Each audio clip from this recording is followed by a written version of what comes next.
Dizem que, no coração da velha cidade, ergue-se uma torre que toca o céu, a Torre do Vigia. Foi construída há mais de 200 anos e a sua sombra cobre metade da praça ao entardecer. Os sinos lá do alto já não tocam há décadas, mas há quem jure ouvi-los, principalmente nas noites de nevoeiro, quando o som da cidade desaparece e o ar parece suspenso, como se o tempo prendesse a respiração. Conta-se que o último sineiro, um homem chamado Elias Morgado, dedicou a vida inteira à torre. Subia as escadas todos os dias, chovesse ou ventasse, para fazer soar os sinos com precisão quase sagrada. Diziam que ele falava com a torre, como quem conversa com um velho amigo. Alguns juravam tê-lo visto encostar a cabeça à pedra e murmurar palavras em voz baixa, como se esperasse resposta. Ninguém sabe o que aconteceu na noite em que Elias morreu. O corpo foi encontrado aos pés da escadaria, e os sinos ainda balançavam sozinhos, mesmo sem vento. Desde então, a torre ficou fechada. Mas os habitantes da cidade continuam a ouvir o som distante das badaladas. Um som leve, irregular, como se alguém, lá em cima, ainda tentasse acertar o ritmo.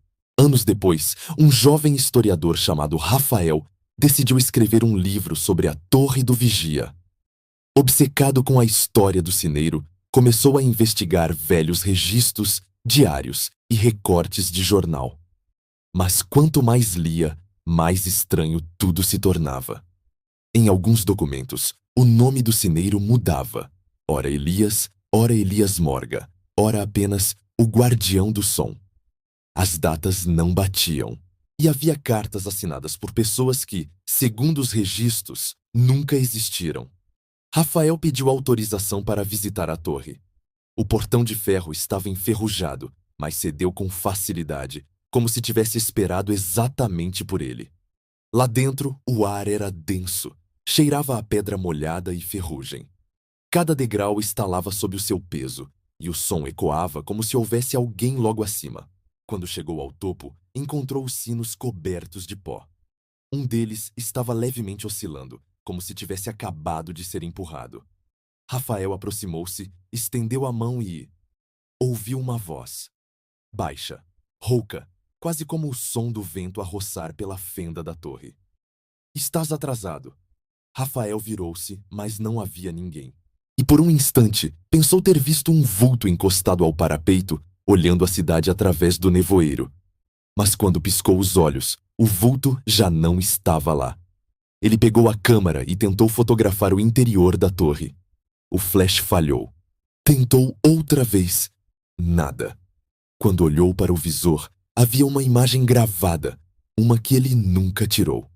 Nela, aparecia o interior da torre.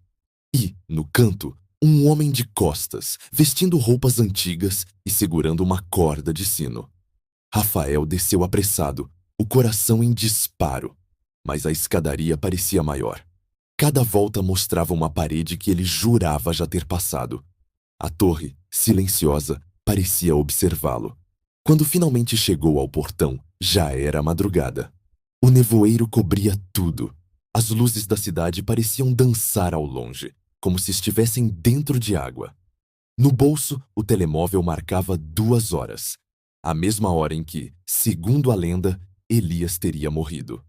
Rafael foi para casa, trancou-se no quarto e ligou o computador para descarregar as fotos. Mas o ficheiro estava corrompido. Tentou de novo, e de novo, até que uma imagem se abriu. A última. Mostrava a torre, vista de cima, e uma figura minúscula a olhar pela janela. Ele deu zoom. A respiração ficou presa. A figura usava a mesma camisa que ele tinha vestido naquela noite.